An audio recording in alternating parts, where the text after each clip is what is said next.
All right, welcome to The Explainer. Today, we are diving headfirst into one of the biggest power struggles in history. I'm talking about a nearly 200-year-long fight between popes and emperors that, believe me, completely changed the course of the Western world. So, to really get what this fight was all about, you've got to understand just how bad things were. And this quote from the reformer Peter Damian, man, it just paints this devastating picture, right? We're not talking about a church focused on saving souls here.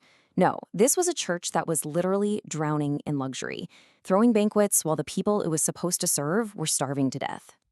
And look, this wasn't just a case of a few bad apples. By the 10th century, the entire institution was, well, it was rotting from the inside out. The very soul of Christianity had just gotten lost in this massive scramble for power and money. I mean, you have to understand, this was a total system failure, from the very top all the way to the bottom. The papacy, it was basically a political prize for these rival families in Rome.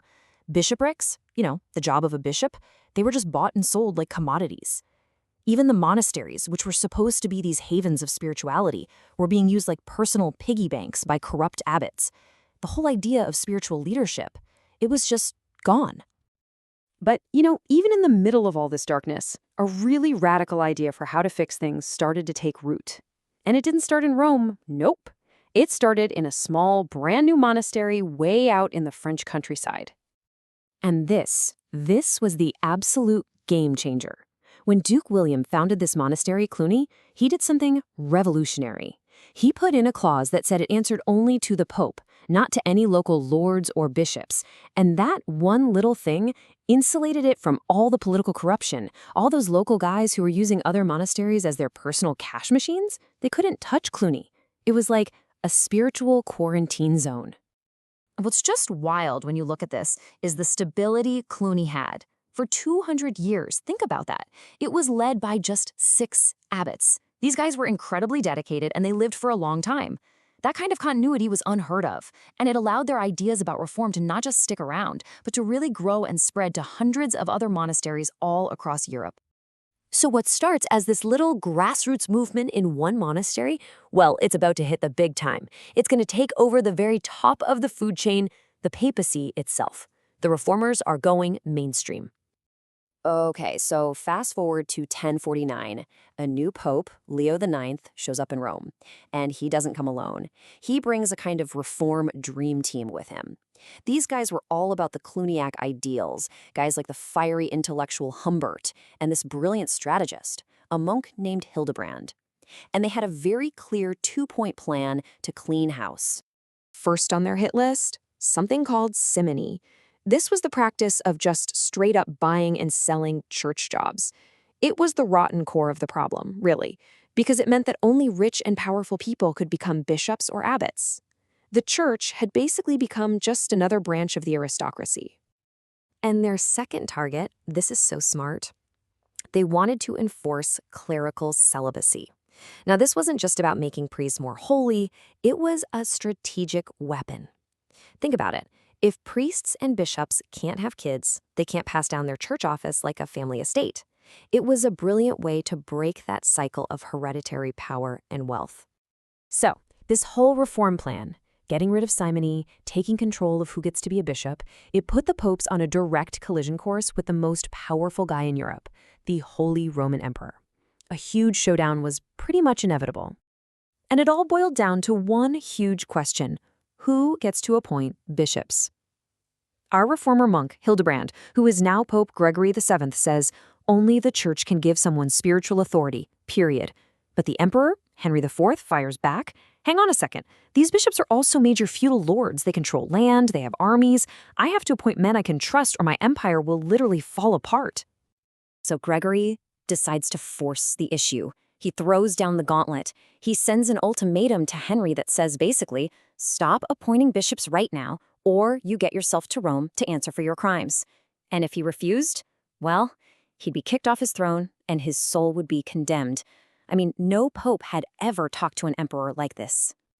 And Henry's response was just as stunning. He gets his own bishops together and declares that Gregory isn't the real pope at all. He calls him a false monk. He basically says, you're fired. Okay, so Gregory pulls out the Pope's nuclear option, excommunication. He kicks the emperor out of the church. This was a political masterstroke. It didn't just make Henry an outcast, it freed every single one of his subjects from their oaths of loyalty to him. All of a sudden, rebelling against the emperor wasn't just a political move, it was a holy one. So with his empire starting to crumble around him, Henry makes this incredibly desperate move. He crosses the Alps in the middle of winter to find the Pope at this castle in Canossa. And what happens next is one of the most famous scenes in all of medieval history. For 3 days, the most powerful man in Europe stood outside the castle gates, barefoot in the snow, dressed like a beggar, pleading for forgiveness. In the end, as a priest, Gregory couldn't refuse a penitent sinner. He had to forgive him. It was just this jaw-dropping display of the Pope's new power. But Canossa wasn't the end. Not by a long shot. The fight started right back up again, and Henry eventually got his revenge. He marched his army on Rome and forced Gregory to run for his life. And in this crazy twist of fate, the Pope who brought an emperor to his knees ended up dying in exile, feeling like he'd failed. So this epic struggle between popes and emperors, it kept going for decades, long after Gregory and Henry were both dead. But eventually, I think both sides were just exhausted, and they finally managed to work out a compromise. And the solution they came up with, called the Concordat of Worms, was actually pretty brilliant. They just split the bishop's job in two.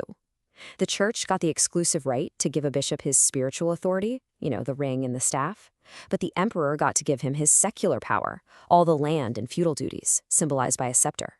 So each side got control of its own turf, so to speak. So when the dust settled, the reformers had pretty much won. They got most of what they wanted. The papacy was now independent from the emperors. That whole business of buying and selling church offices was dramatically reduced, and clerical celibacy became the law of the land. They had created this whole new class of clergy that answered only to Rome. But that leaves us with one last, kind of tough question about what this victory really meant. You see, at one point during all this fighting, the emperor made an incredible offer. He said, fine, you can appoint all the bishops. Just give up all your feudal lands and wealth. And the church said, no, flat out refused. So the reformers fought this huge battle to free the church from worldly control, but they couldn't let go of all the worldly riches that came with it. Which leaves us with a really big question, doesn't it? Did they create a truly independent spiritual church, or just a more powerful, worldly one? A church so rich and powerful that, a few centuries later, it would spark another massive rebellion, the Reformation.